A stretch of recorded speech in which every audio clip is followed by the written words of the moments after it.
আমাদের সংস্কারের যে আকাঙ্ক্ষা সেটি বাস্তবায়নে প্রতিটি কমিশনই আমাদের জন্য গুরুত্বপূর্ণ।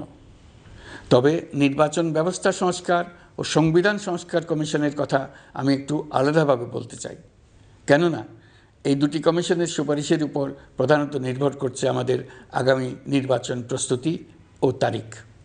এই প্রসঙ্গে বড় খবর হলো, প্রধান নির্বাচন কমিশনার সহ নির্বাচন কমিশন গঠন করা হয়ে গেছে। কমিশন দায়িত্ব গ্রহণ করেছে।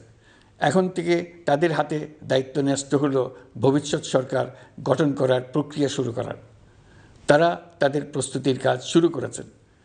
তাদের হাতে অনেক কাজ। প্রথমে সবচেয়ে বড় কাজ ভোটার তালিকা হালনাগাদ করা। এটা এমনিতেই কঠিন কাজ। এখন কাজটা আরও কঠিন হলো এই জন্য যে গত 3টা নির্বাচনে ভোটারদের অংশগ্রহণ করার সুযোগ ছিল না। ভোটার তালিকা যাচাই করার সুযোগ হয়নি কারণ। গত 15 বছরে যারা ভোটার হওয়ার যোগ্য হয়েছে তাদের সবার নাম ভোটার তালিকায় তোলা নিশ্চিত করতে হবে। এটা একটা বড় কাজ। ছাত্র জনতার অভ্যুত্থানের পর এখানে গলদ রাখার কোনো সুযোগ নেই। দীর্ঘদিন পর এবার বহু তরুণ তরুণী জীবনে প্রথমবারের মতো ভোট দেবে। অতীতে তাদেরকে সে অধিকার এবং আনন্দ থেকে বঞ্চিত করা হয়েছে। তাই এবারের নির্বাচনে তাদের ভোটদান একটি স্মরণীয় ঘটনা হয়ে থাকবে। এই অভিজ্ঞতাকে মসৃণ করার সমস্ত আয়োজন করতে হবে। আমার একান্ত ইচ্ছা এবারের নির্বাচনে প্রথমবারের তরুণ তরুণী ভোটাররা শতকরা 100 ভাগের কাছাকাছি সংখ্যায় ভোট দিয়ে একটি ঐতিহ্য সৃষ্টি করুক।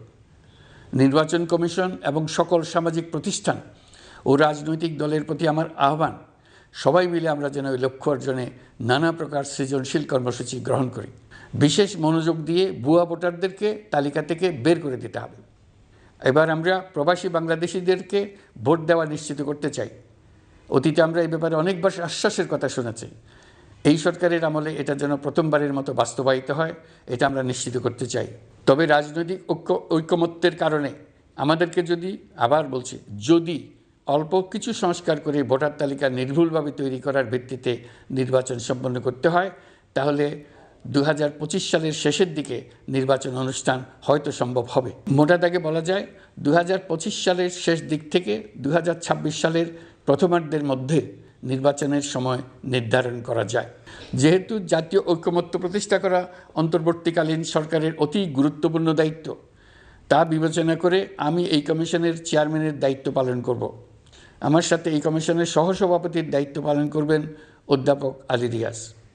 কমিশন প্রয়োজন মনে করলে নতুন সদস্য কোঅপ্ট করতে পারবে।